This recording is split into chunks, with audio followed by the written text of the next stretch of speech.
All right, Genesis chapter 26. And so we've been going through the book of Genesis now for 18 weeks, and we're about halfway through. And so another 18 weeks or so, and we'll be through with Genesis.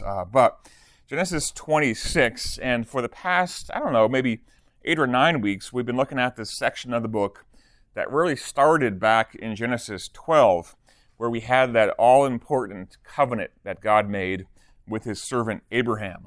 And we've really kind of been tracing, and really Genesis 12 through the end of the book is just a tracing out of how God fulfilled the promises that he made to Abraham. God promising that he was going to give descendants to Abraham, and that was a personal aspect of the covenant, that God would give land, the land of Canaan, the promised land, to Israel, and that was a national aspect of the covenant.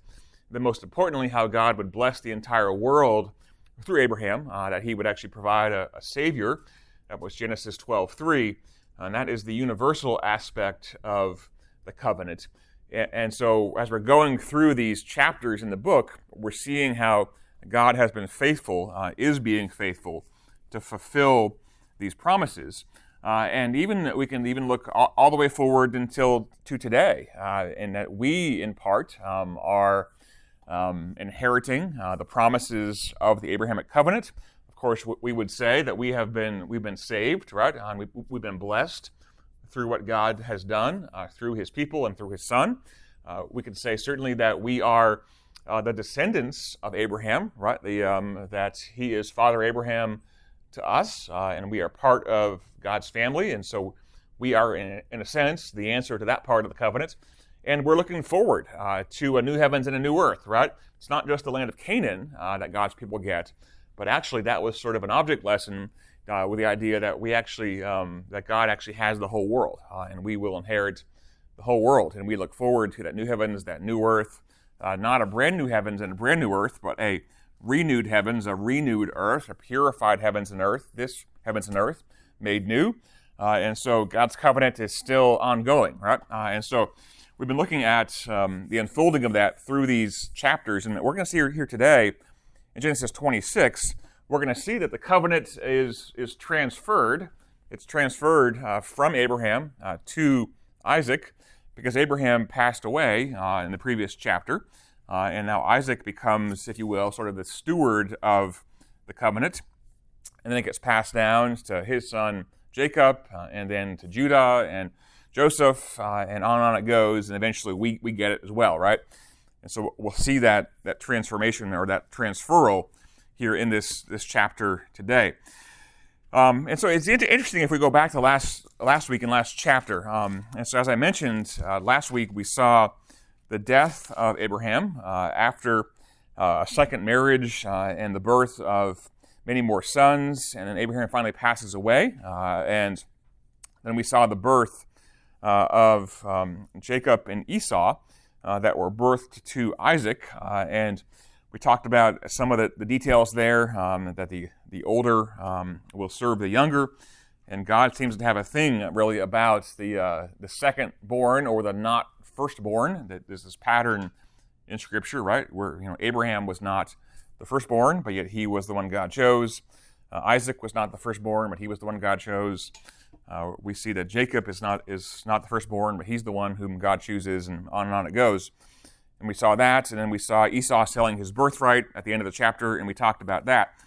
So in a sense, I would expect, if I was writing the Bible, and praise the Lord that I didn't write the Bible, but if I was writing the Bible, just kind of what I would expect and what I would do next is the very next chapter would give some more details about Jacob and Esau, right? Because they were born last chapter. They kind of grew up some. Esau sells his birthright. Well, then what happens next? Well, interestingly, Genesis 26, we have this entire chapter, 35 verses, and not a single mention of Jacob or Esau. Like, they're totally absent from the entire chapter, which again is not what I would have expected. Now, they do reappear in the very next chapter, and really from Genesis 27 all the way up through Genesis 37, it really becomes the Jacob story. But this kind of chapter, it's almost like Moses kind of snuck it in here, right in the middle of the Jacob and Esau narrative, and we have this kind of one last chapter that tells us a bit about Isaac. And what we'll see here in this chapter is that while Isaac does inherit the Abrahamic covenant, life was not all puppies and unicorns for him. I mean, there were trials and troubles that he faced. We're going to see that pretty much no one likes him, that he gets stolen from, that the leader there of the city he was in actually hated him. And so while he's God's chosen man, his life actually was not blessed in the sense that everything went great. And that's kind of the story, right, of our lives, right? That we would say that we're all redeemed, we're God's people, but yet we still live here in the fallen world, and our lives, just like other people, who live around us, who don't know God, our lives are marked, by suffering and trials, right? And the world's fallen, and drama and all that. And really, part of that, in one sense, I was thinking about a number of verses, but one that just comes to my mind immediately is over in 1 Peter chapter 1. Listen to this. This is 1 Peter 1:6. This is Peter writing to God's people there in the church. And so this is obviously much later on than Abraham and Isaac.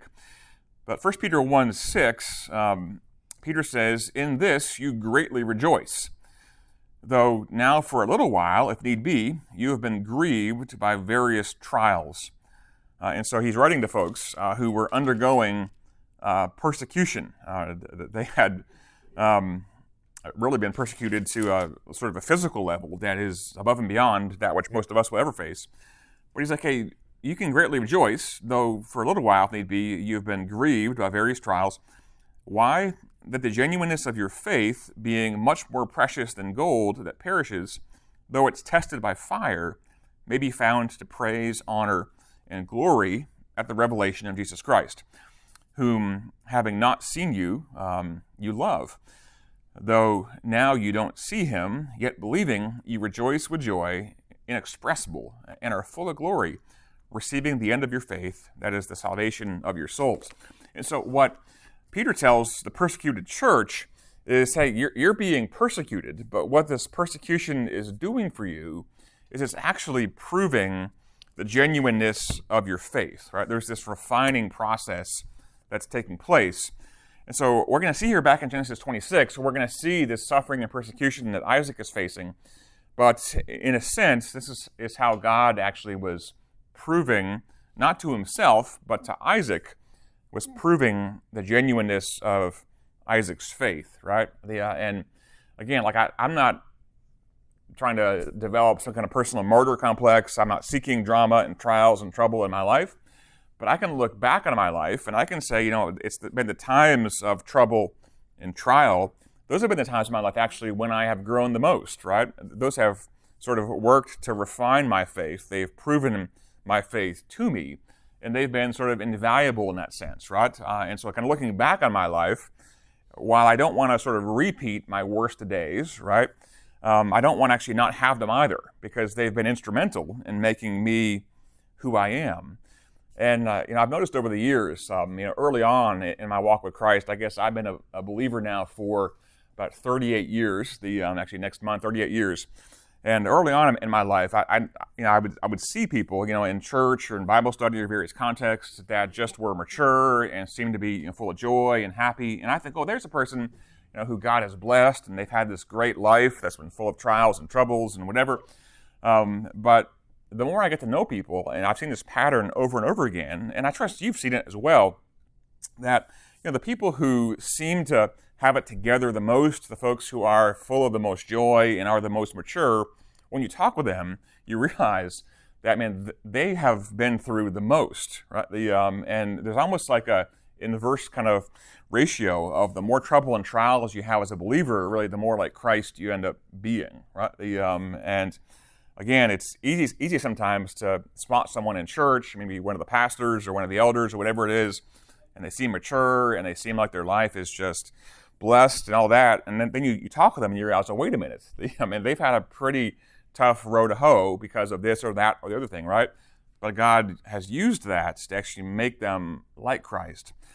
And so Isaac's going to face some trials and troubles in this chapter and the next, but God's going to use these things in order to make Isaac who he needed to be as a man of faith and as the inheritor and the one who would carry this covenant forward. And so going back to Genesis 26, verse 1, it says this, "Now there was a famine in the land besides the first famine that was in the days of Abraham."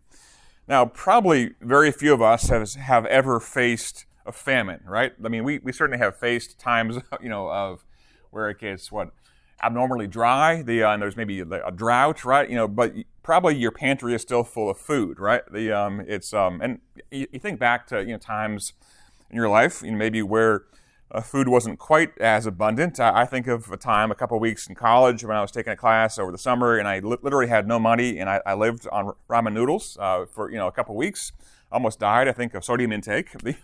But I literally had no money actually to buy anything at all, right? It was just water and ramen noodles, and that wasn't fun. But even that wasn't a famine, right? Well, this is a famine, right? To the extent that there was no food, such to the point that you had to relocate to stay alive, right? So this is pretty rough, right? And so there was a famine in the land, besides the first famine that was in the days of Abraham. That actually goes back 100 years. That's back in Genesis chapter 12. That was when Abraham went down to Egypt, right? And that's the first famine that's in view here.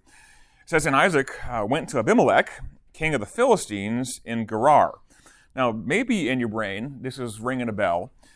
So there was that first famine back in Genesis 12 that caused Abraham to pick up and move his family down to Egypt. And you recall that was the time when he told Pharaoh that, "Hey, this is my sister," even though it was his wife, and she gets co-opted into his harem, and God sends a dream, and God tells Pharaoh, "Hey, this is the prophet's wife," and all that kind of stuff happened there, right? Well, then there was a second occasion, 25 years later, this is Genesis 20, when there was yet another famine in Abraham's life, and Abraham moved with Sarah a second time, and you recall that, right? And again, he lied and said that Sarah is my wife. Well, that's Genesis 20, and if you go back and look at that, what you'll see is that during that famine, Abraham and Sarah, they moved to Gerar, the same city, and they interacted with a man named Abimelech. Here is Isaac moving to Gerar, dealing with a guy named Abimelech. And I mentioned back in Genesis 20 that Abimelech is probably not a proper name. It's probably a title like Pharaoh or Caesar, because this is about 80 years later, and still Abimelech is still there in charge, right? I mean, could be, but probably a different guy with the same title. And so just like his dad, he goes to Gerar. You say, well, why would he go to Gerar? Well, Gerar was located near the coast, which is where the Philistines lived. And while they were surely undergoing parts of the same famine, being near the coast, they had more resources, they could fish, right? And there was food there. And so simply a place where there was food, and it was more likely that you could survive. Verse 2, "Then the Lord appeared to him," that is to Isaac, "and said, 'Do not go down to Egypt, but live in the land of which I shall tell you.'" And so it seems like Isaac might have been planning to keep going and to go down to Egypt, which is what his dad has done. But God shows up and says, "No, don't go there. Hey, stay in the promised land." Verse 3, "Dwell in this land, and I will be with you, and I will bless you. For to you and your descendants I will give all these lands, and I will perform the oath which I swore to Abraham your father." Now, interestingly, this is the first time actually in Scripture that there's actually a record of God actually showing up and talking to Isaac directly. As close as it comes is if God actually showed up in Genesis 22 on Mount Moriah and spoke to Abraham. Isaac was there, remember, to be sacrificed. And so perhaps Isaac encountered God then and there. But this is the first time, and that was 50 years ago, chronologically. This is the first time that we have a record of God actually appearing to Isaac and speaking to him. And what does God say at this very first time that he appears to him? He says, well, number one, I want you to stay in this land because I'm going to give you this land, which is what I swore to Abraham, which is the promise, the national aspect of the Abrahamic covenant. I'm going to give you land. And he says in verse 4, "And I will make your descendants multiply as the stars of heaven. I will give to your descendants all these lands." When that is the promise of descendants, that's the personal aspect of the covenant. And then middle of verse 4, and in your seed all the nations of the earth shall be blessed. And that is the universal aspect of the covenant, salvation. And so what God does here is God repeats Genesis 12, 1 through 3, that he'd given to Abraham. He repeats it now to Isaac. And this is just the third time since Genesis 12 that God has repeated all three aspects of the covenant together in one passage. And here it is, and then verse 5, why? Because Abraham obeyed my voice and kept my charge, my commandments, my statutes, and my laws. And so God essentially appears to Isaac for the first time, as far as we know, and says, I want you to stay in the land because I'm going to do these three things that I have promised your father I'm going to do. I'm going to do these things for you. Verse 6, and so Isaac dwelt in Gerar, which seems to have been the good choice, because God says, dwell in Gerar, and so he did. Verse 7, and the men of that place asked about his wife. Here it comes. And he said, she is my sister. So it's like, family problems here, right? Like dad had done this twice and was wrong both times, and now son does the same thing. And this is even worse, right? Because Sarah actually was Abraham's half-sister, we learned in Genesis 20, but Rebekah is actually only Isaac's cousin, which he could have rolled that out. Like, she's my cousin, but he decides to go with the sister route. Right? She's my sister. Why? For he was afraid to say, she is my wife, because he thought, lest the men of this place kill me for Rebekah, because she is beautiful to behold, which was the same issue that Abraham had. And so apparently there were a lot of good-looking women in this family, right? Because bear in mind that, man, she is north of 60 years old at this point. He's still worried about that, right? Verse 8, now it came to pass, when he had been there a long time, that Abimelech, king of the Philistines, looked through a window and saw, and there was Isaac showing endearment to his wife. And so he's giving her a hug or whatever. Verse 9, and then Abimelech called Isaac and said that quite obviously she is your wife. So how would you say, she is my sister? And Isaac said, because I said, lest I die on account of her. And so again, he's afraid. The fear of man will always get you in trouble, right? And this is interesting. Verse 10, and Abimelech said, what is this you have done to us? One of the people might soon have lain with your wife, and you would have brought guilt upon us. And so this is so ironic, right? So, you have Isaac as a person of God. He is breaking the ninth commandment. He's lying about his wife, who she is, and he's really trampling all over the marriage covenant, putting his wife in danger of committing adultery. And here you have this pagan king of the Philistines who is rebuking Isaac, and he's saying, hey, one of our people might have slept with your wife, and you would have brought guilt upon us. This pagan king understands that adultery is immoral, right? And so, again, there's a second kind of theme here going on in this chapter, that Moses, who's writing Genesis, is trying to show us that the promises that God made to Abraham and to Isaac and to us, man, they're not contingent upon our performance, right? Because if they were, man, there's no way that Abraham or Isaac or you and I would get any of these blessings, right? God's blessings are contingent upon God. They're not contingent upon our performance, right? You can't perform and make God love you any more than he already does, right? God's love is unconditional. And so this pagan king, and he rebukes the man of God, Isaac, because of the possible guilt of adultery, which he realizes is wrong, verse 11. And so Abimelech charged all his people, saying, he who touches this man or his wife shall surely be put to death.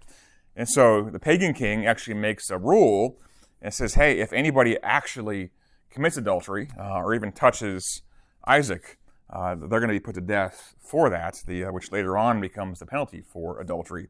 So again, it's just so interesting to see how God's law resonates even with pagans. They know it, even when God's people pretend like they don't know it. And I'm so thankful that God's law is actually built into the human constitution, right? I was thinking about just this narrative and the previous narrative in Genesis 20 with Abraham, the second time he lies about his wife. And this is not in the notes because I was just thinking about this before we got here. There's 7 different parallels that I came up with between Genesis 20 and Genesis 26. That is between Abraham and Sarah and Isaac and Rebekah. And these are they. In both the narratives, the move, it was prompted by a famine, right? And so there's famine in both narratives. Both patriarchs, number 2, planned to leave the land. Number 3, they both went to Gerar. Number 4, they both called their wife their sister. Number 5, they both had apparently beautiful spouses, at least in their estimation, which is what you should think of your spouse, guys, right? She is very beautiful. Number 6, in both cases, Abimelech confronts the patriarch about the possibility of committing adultery. And number 7, in both narratives, Abimelech rebukes the patriarch, be it Abraham or Isaac. And so it's just interesting how God can even use a pagan king to confront his people, right? God can speak the gospel through a donkey, right? He doesn't need us. He uses a pagan to bring about the rebuke. And so this is what happens when Isaac is in Gerar. Well, verse 12 says, "And then Isaac sowed in that land, and he reaped the same year 100-fold, and the Lord blessed him." Which again is not what I would expect to read, right? Like I would expect to read, and so because of Isaac's poor choice, and because Rebekah agreed to go along, with the sham that she was his sister, so the relationship between Isaac and God was a bit frosty for a while, and things didn't go so well, right?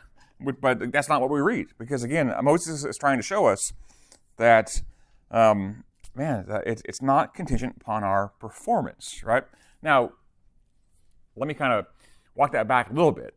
Now, while we are in relationship with the Lord, right, and while God has promised to bless us, and He does bless us all the time as His children, so there are moral laws that God has given to us, and so we are to keep them. And when we obey, so things will go better for us generally, and when we disobey, things will go worse for us generally. But our performance is not the basis for our relationship, right? I mean, our relationship with God is based upon His grace toward us, right? And again, sometimes we get this mixed up. I think the example I've used before, it's that idea, where we think that sometimes there's like a correlation between like our performance and then what God allows to happen in our lives. And there could be. God can use circumstances, obviously, to discipline us and whatnot. But I think the example that I've used is like you're driving to church, right? And it's some like February morning, and it's 10 degrees outside, and it's raining or whatever, and you get a flat tire, right? And you think to yourself, or I think to myself, God, like I'm going to church, like I'm going to the early service. It's like, and like, really, a flat tire? Wasn't there some like prostitute or wife beater somewhere that you could have given a flat tire to, right? And then I think, I did skip my devotions like on Thursday, and I spoke a harsh word to my kids yesterday, and so okay, God, yeah, I get it, right? And we try to actually like connect like our performance, as believers, with like what happens to us by way of a flat tire or whatever bad thing has come to us. And we think, because I've sinned, therefore that explains this bad thing that has happened to me. I got COVID or whatever it might be, right? And I would say, no, don't think like that, right? Because what we're saying, in those circumstances is, hey, because I didn't perform and because I sinned, now God is getting me back with whatever bad happened to me, and so therefore it kind of balances out. But the problem with that, of course, is that the penalty for sin, it's not a flat tire, is it? What's the penalty for sin? Yeah, death and hell and everything in it, right? And so if there was any sin left on your account, it's not a flat tire you're going to get on the way to church. You're going to go to hell forever, right? That's what the penalty is. And so you probably just got a flat tire because you live in the fallen world and you ran over a nail. That's probably why you got a flat tire, right? And so, again, God can discipline us through circumstances of life, but there's not a matter of, I didn't perform and now God has lashed out at me, right? It's not based upon that. And that really ought to be encouraging to you and I, in the sense that, well, you can't earn any more love from God. You've already got the entire deal, right? And so it's not performance-based, it's Christ-based, right?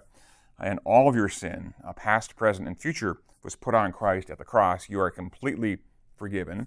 And as I've said before, when God looks down from heaven and he sees me, he sees you, whom does he see? He sees his Son, right? And his Son was one who never even sinned before, one who always obeyed. And so in God's economy, you've always obeyed. You've never sinned because you've been credited with his righteousness, right? And so what that means is that there can't be a performance-based tit for tat between God and you. Now again, God can discipline us when we sin, we keep sinning, but that's not because our sin isn't forgiven, that's because God loves us. Hebrews 12 says, as a father loves his son and disciplines him, so God will discipline us to get us back in line, but that's different from God in retribution, seeking to punish us because we haven't performed, right? And so there's a world of difference between discipline and punishment in that regard. Well, man, Isaac had not performed well, right? He had lied about his wife. He had put her in a position where she might have to commit adultery, and he deceived the king of the land that he was in. And what does God do in response? Man, God gives him 100-fold harvest of stuff. That's a pretty good return on investment there, 100-fold. I don't know about you, but I've never come close to 100-fold increase, right? Well, man, Isaac had 100-fold increase, and the Lord blessed him. The man began to prosper, and he continued prospering until he became very prosperous. And so Moses is like, don't miss the point here. Like when I said 100-fold, I wasn't kidding. I meant prosperity. In case you missed it, actually, I meant very prosperous, right? And so God is completely blessing him. Verse 14, for he had possessions of flocks and possessions of herds, a great number of servants. And so the Philistines envied him. Now the Philistines had stopped up all the wells which his father's servants had dug in the days of Abraham, his father, and they had filled them in with earth. And Abimelech said to Isaac, go away from us, for you are much mightier than we. And I'm not sure if you've ever actually experienced this or not. You probably have, even if you haven't noticed it. But if you are walking with the Lord, right? Again, live in the fallen world, you experience trials and troubles and drama and all that takes place in the fallen world, and we're impacted by that as well as believers. But there's a sense in which, as you walk with the Lord, well, you might not have 100-fold increase financially. You will be blessed by God, right? And there will be a sense sort of hopefully joy in your life, and you'll deal with trials and tragedies in triumphs and blessings. You'll deal with them differently than the fallen world does. And sometimes it's evident to the watching world that we as God's people are blessed. And sometimes that creates envy in a sense, right? Whether or not it's spoken or not, that's there. Well, that was there in Isaac's life, such to the degree that, man, they started filling in like the wells of water with the goal of like impacting the prosperity that Isaac was experiencing. And they even told him, go away from us, man, for you're mightier than we. Like they're worried because he, as a stranger, was becoming so strong. And it wasn't just that, he tells him, like, go away. We'll see here coming up at the end of the chapter. Isaac actually says, like, you hate me. And Abimelech doesn't deny the charge, right? And so while he's blessed financially, he's actually having a hard time with his neighbors, such to the degree that they hate him, and they're filling in his wells of water with earth. They're kind of persecuting him in that way. And they even tell him, like, you need to leave. Verse 17, and Isaac departed from there and pitched his tent in the valley of Gerar and dwelt there. So he's gone northeast of the city to probably some vacant land, and he decides to live there. Verse 18, and Isaac dug again the wells of water, which they had dug in the days of Abraham his father, for the Philistines had stopped them up after the death of Abraham. And he called them by the names which his father had called them. And so he moves away from Gerar proper, goes to some vacant land where his dad used to live. He redigs some wells that had been filled in there and tries to call that home. Verse 19, also Isaac's servants dug in the valley and found a well of running water there. But the herdsmen of Gerar quarreled with Isaac's herdsmen, saying, the well is ours. And so he called the name of the well Esek, because they quarreled with him. Esek means quarrel, right? And so he leaves like he's supposed to. He settles in some vacant land. He redigs some wells that had been there earlier. He digs a new well. It actually is an artesian well. It's running water, it says. And what happens? Well, the folks that had told him to go away, and he went away, they claim that that's theirs, even though it clearly wasn't theirs, right? So it's like he can't do anything right? I mean, there's more persecution. I mean, they're stealing from him. Verse 21, and then they dug another well, and they quarreled over that one also. So he called the name of that one Sitnah. And Sitnah means enmity or warfare. And so it's like the guy can't win. Like, I mean, everywhere he goes, everything he does, there's people laying claim on it. There's persecution there, right?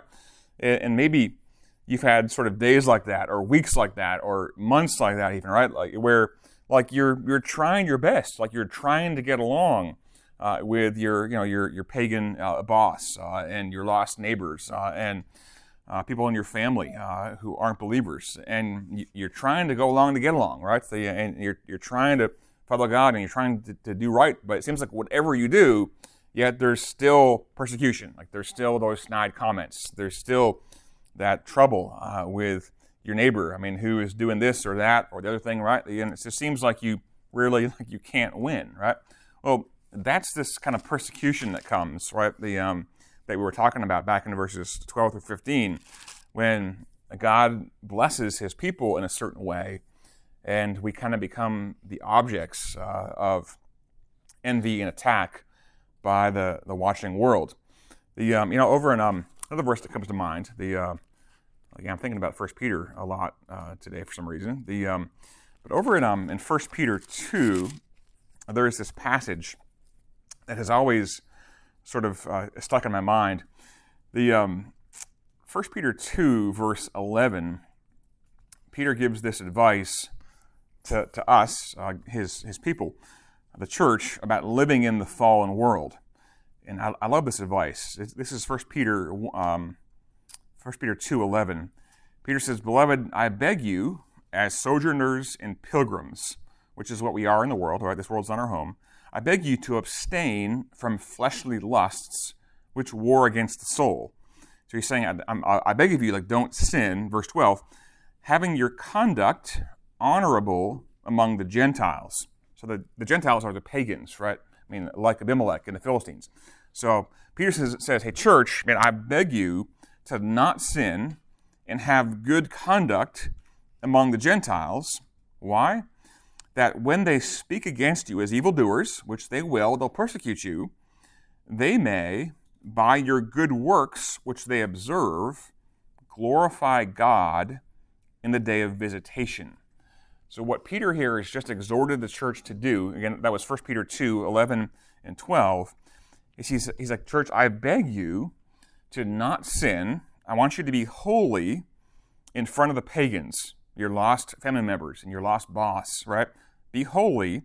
And hey, they're going to speak against you as evildoers. They're going to persecute you, he says, right? Which is what Isaac is experiencing. It's what we experience. But Peter says, I want you to do this because that by your good works which they observe, they will glorify God in the day of visitation. Right? The day of visitation, in Peter's vocabulary, is the day when God comes back. Right? This is the return of Christ. This is the judgment, right? And what Peter has said is that I want you to live a godly life in front of lost people, not because it's going to cause them to be friendly towards you. They're actually going to persecute you. But when God comes back to balance the books and hold people accountable, they're going to actually have to glorify God on that day when they're judged for their sin, because they're going to have to admit that I sent you my people who lived a godly life in your midst. And they were a witness of the gospel to you, right? They lived it out. Maybe they even shared with you verbally, right? That, no, I sent you witness, and your result was to speak evil against them and to persecute them, right? And they'll be forced then to glorify God as they're being judged and to admit, like, yeah, God, you were right and I was wrong, even though they're going to be judged for it, right? And that's always been helpful to me because, when we do live holy lives, oftentimes we don't make any progress, right? And the more holy you become, the more mature you become, the more persecution you reap, right? And there's not that conversion of your lost friends that you're hoping for. There's just more persecution, right? Well, that's okay, because either way, whether they're converted or they die in their sin, either way, God wins, right? They're going to glorify God when they're judged for their sin because of your example, or they're going to get converted because of your example, right? And so you see, it's a win-win. I think sometimes we get discouraged when we're persecuted or not accepted, whatever, in different contexts. We get discouraged like when there's no conversion. And by all means, never stop praying for conversion. But know that even if those in your family, who persecute you and they think you joined a cult, even if they never get converted, because of your godly example, that's going to bring God glory when he comes back and judges them, right? And so you see, there's no way we can lose by living a godly life in the midst of a fallen world. And that's kind of a bit here what's going on back in Genesis 26. There is this constant undercurrent of persecution, of stealing his water, filling in the wells, making him leave the city. There's all these things going on, but yet Isaac is still God's chosen servant. He's still part of God's family, despite the fact that he's mucking things up himself in regard to his performance. Verse 23, and then he went up from there to Beersheba, and the Lord appeared to him that same night. And so, as is the case, right, with us, right, like when we're living before the world, and all this stuff is going on, and I skipped verse 22, which says that there was another well that he digs, and he gets to keep that one, which must have been a comfort. But despite the small comforts that we do get in the fallen world, it's still hard to live in the fallen world. It's hard to have like a pagan boss, who persecutes you, right? And many of you know that even today, right? Now I'm blessed to work at the seminary, and so my boss is not a pagan currently, but I've had pagan bosses in the past, right? I remember at one time I worked for I went through college and grad school doing commercial landscaping, and I worked for this guy who sort of outwardly said he was a Christian, but he was not a Christian. He was a complete scoundrel. And he was ripping off our clients. And I refused to go along with it. I get sort of persecuted from that. I got fired actually eventually from that. I remember things like there was they just built off of South Main Street the subdivision that's called Cimarron now, which maybe somebody I live in there or whatever. But they just built that. And on South Main Street, there's all these like shrubs and trees and things and plantings there. Well, the company I worked for had the contract, and we used to keep that up. And our pesticide guy, Richie was his name, he put the wrong stuff in the sprayers. We're supposed to treat the shrubs and stuff. We were treating them for these worms. And he actually put the stuff in there that we sprayed on this $250,000 worth of shrubbery that actually killed it all. But it was a slow-acting stuff we sprayed. And it would take about 3 months to kill it. And he realized, after we had sprayed, but the contract was up in 2 weeks on the job. And so the next year, in 2 weeks, the boss just didn't bid on the job.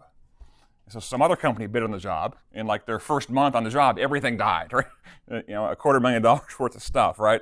And I remember telling the boss, this is sinful. This is wrong. We can't do this, right? It was, I was the squeaky wheel. Because everyone else was kind of going along with it, right? Stuff like that. When you're getting persecuted in any context you're in, whether it's someone in your family or the workplace, we know God's with us. Maybe we're comforted by the fact that God's going to be glorified eventually, regardless of what happens. 1 Peter 2, we get that. But it's still kind of hard to live today, right? It's still hard, and you get discouraged when no one likes you, and you're being persecuted, and you're worried about your job security, and people in your family, are gossiping about you, and maybe you put a comment on Facebook for the Lord, and everyone piles on you, and whatever happens, right? And we get discouraged. And so Isaac was discouraged. And so verse 24, because of that, and the Lord appeared to him, to Isaac, that same night, and said, I am the God of your father Abraham. Do not fear, for I am with you. I will bless you, and I'll multiply your descendants for my servant Abraham's sake. And so God shows up again in the midst of it and says, hey, don't be discouraged. I'm God. I'm at work. I'm here, right? And so, don't forget, Isaac, couldn't just go down the street and go to church, right? Because there were no churches, right? This is kind of like us, though, right? You get through the week, and it's hard, and whatever goes on, goes on. And then you come to church, right? And God says to you, I am the God of your father Abraham. Don't fear, for I am with you. And I'm not sure if you've ever had the experience, I'm sure you have. For some reason, you don't make it to church. Like for a week, you're traveling, you're sick, or whatever it is. And I don't know about you, but if I don't come to church for whatever reason, whether it be just my own laziness or happenstance, whatever it might be, man, that week after, I'm really dragging, right? I didn't get that spiritual sort of pick me up, that shot in the arm, right? And I feel like I'm empty that following week, and I got to get back to God's people, right? And I got to be reminded of these truths about me and about God, which is really one of the reasons why we gather together, right, here in this place. It's because, tomorrow we all know that we need to go back out there into that difficult world with those difficult people. And it's going to be hard and to be there and to get through another week. But then we come back together again, right? And what we do on Sundays is like practice for heaven, right? That's what we're doing, right? Being with God's people, to worship Him. And you kind of get that sort of spiritual pick-me-up, if you will, is so important, which is what God here does for Isaac.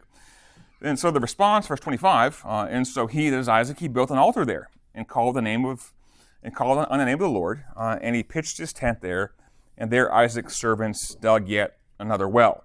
Right? And so after God shows up to encourage him, the response is the response that we're supposed to have, is he actually worships him yet again. He builds an altar, and he worships. And if you go back to Genesis 20, this is actually the same thing that his father Abraham did when God showed up as well on that occasion. Well, verse 26, and then Abimelech came to him from Gerar with Ahuzah, one of his friends, and Phicol, the commander of his army. And Isaac said to him, why have you come to me, since you hate me and have sent me away from you? So this must have been really a surprise, right? Because back up in verse 16, Abimelech had told Isaac, get away from here. You aren't welcome here. Depart. And he departed, and he kept having to go further and further away because the people of Gerar, kept stealing his water, right? Well, he finally got to a spot where he could live, and God shows up. He makes an altar. He worships him. And who shows up the next day? Abimelech, with the commander of the army. Going to be surprised. And so, hey, why are you here, since you hate me? Verse 28, but they said, we have certainly seen that the Lord is with you. And so we said, let there now be an oath between you and us, and let us make a covenant with you, that you will do us no harm, since we have not touched you, which wasn't true, and since we have done nothing to you but good, which is not true, and have sent you away in peace, which is also not true, but in his mind it was. And you are now the blessed of the Lord, right? And so essentially, despite the persecution, right, that Isaac had been facing, which had been meted out by Abimelech and his people, right? Despite the persecution, Isaac's response, it was not one of self-defense. It wasn't one of tit for tat and fighting back and retribution. It was one just of peaceful service of the Lord. And God continued to bless him. And because that was so unexpected and unusual, Abimelech and his people put us together, despite what we're doing, God's still blessing him. And, that was a cause of concern. And so they want to now make a covenant with Isaac because they're really afraid that, hey, if God's blessing him and not us, we might eventually, get attacked or whatever it might be. And so let's make a covenant of peace.